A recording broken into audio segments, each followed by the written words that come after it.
밀린 집안일, 상사가 떠넘긴 업무, 미세먼지, 너무 춥거나 더운 날씨 등등 우리를 짜증나게 하는 것들은 항상 존재한다. 오늘 하루를 열심히 살아가는 여러분도 이 중에서 하나쯤은 느끼고 있을 거라 믿는다. 이렇게 거북스러운 일을 겪고 있을 때 이 짜증나는 상황을 벗어나 주의를 다른 곳으로 돌릴 수 있는 일이라면 아무리 사소한 것이라도 기꺼운 마음으로 반기게 된다. 이를테면 얄미운 상사가 떠넘긴 업무 때문에 칼퇴도 못하고 야근을 하는 와중 때마침 걸려온 친구 전화 한 통에 잠깐 동안 수다를 떤다던가 밀린 집 청소를 하다가 집안 한 구석에 처박혀있던 오래된 물건을 발견한 뒤 반가운 마음에 그만 사색에 잠겨서 추억을 되짚는 그런 일 등을 말이다. 하지만 반대로 맛있는 식사나 재미있는 TV 프로, 손에 땀을 쥐는 운동경이나 연인과 함께하는 두근두근한 데이트처럼 행복하고 즐거운 경험을 하고 있을 때 우리는 그 순간이 방해를 받거나 옆길로 새는 것을 원치 않는다. 만약 테레비로 재미있는 방송을 보고 있을 때 그중에 이런 아저씨가 튀어나와서 60초 후에 공개됩니다 라는 얘기를 하고 갑자기 광고가 튀어나오는 것을 보게 된다면 우리는 당장 방송국 욕을 할 것이고 오디오 자본주의에 미쳐버린 광고 산업까지 문제라며 매우 불편한 기분이 될 것이다. 이처럼 즐거운 일을 하는데 방해를 받는다면 우리는 매우 짜증이 나는 반면 하기 싫은 일을 하는데 적절한 방해를 받으면 기분이 좋아진다고 믿는다. 과연 그럴까? 정확히 말하자면 진실은 그 반대이다. 일례로 어떤 과학자들이 임산부에게 시끄러운 자동차 경적 소리와 그와 비슷할 정도의 특정 자극을 주고 뱃속의 태아가 어떤 반응을 보이는지 실험을 했다.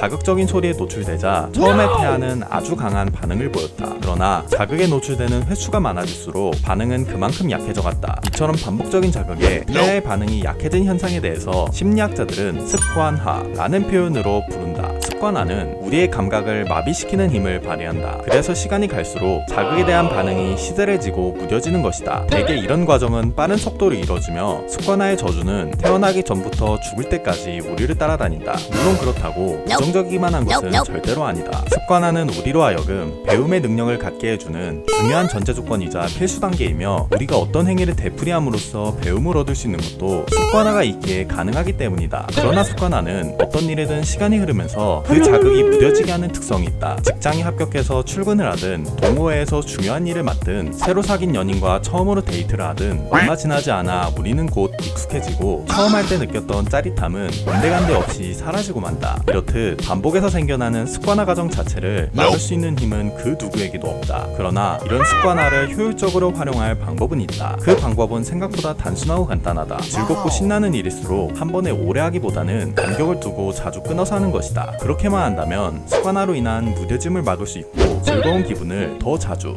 더 오래 누릴 수가 있다. 해답이 너무 단순하다고 생각하는가? 그렇다면 다음 실험 결과를 한번 살펴보자. 먼저 사람들을 두 그룹으로 나눈 다음 그들에게 똑같은 영화를 각각 한 편씩 보여주었다. 여기서 한 그룹은 영화 중간에 광고를 틀어주었고 다른 그룹은 광고 없이 영화만 보게 한 뒤 영화가 끝난 후 영화 시청에 대한 소감을 물었다. 그러자 놀랍게도 광고와 영화를 함께 봤던 그룹이 더 높은 만족감을 보였다. 심지어 광고 자체는 부정적으로 생각했음에도 말이다. 이와 같은 실험 결과는 우리가 누리고 있는 모든 즐거운 순간에 동일하게 적용할 수 있다. 즐거움이란 새로 시작하는 순간, 즉 끊어주고 난 다음 다시 시작할 때 더욱 커지는 것이다. 때문에 맛있다고 똑같은 음식을 매일 먹거나 휴가를 한 번에 몰아서 사용하는 행동은 처음에는 즐거움을 느낄 수 있지만 습관화의 힘으로 인해 시간이 지날수록 지루해지기 마련이다. 그래서 될 수 있는 한 직장인들은 연차 휴가를 짧게 나누고 횟수를 늘려서 자주 사용하는 것이 업무 스트레스를 효과적으로 이겨낼 수 있는 현명한 연차 사용법이라 얘기할 수 있는 것이다. 반대로 짜증나고 부담스러운 일을 할 때는 습관화를 뒤집어서 이용하면 된다. 보통 하기 싫은 일을 시작하면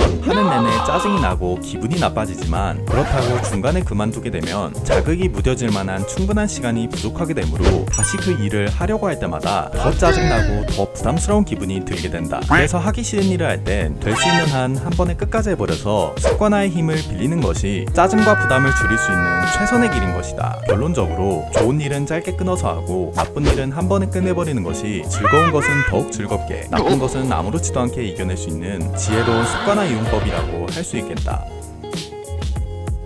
영상 시청해주셔서 감사합니다. 재밌게 보셨다면 구독과 좋아요 잊지 말아주시고요. 하루하루 열심히 살아가다 보면 마음에 들지 않지만 억지로 해야 하는 일이 꼭 생기곤 하는데요. 그럴 땐 너무 기분 나빠하지 말고 습관화의 힘을 이용해서 그 상황을 지혜롭게 이겨내보는 것은 어떨까요? 오늘 하루도 고생 많으셨고요. 저는 친절한 설명충 푸드르였습니다. 감사합니다.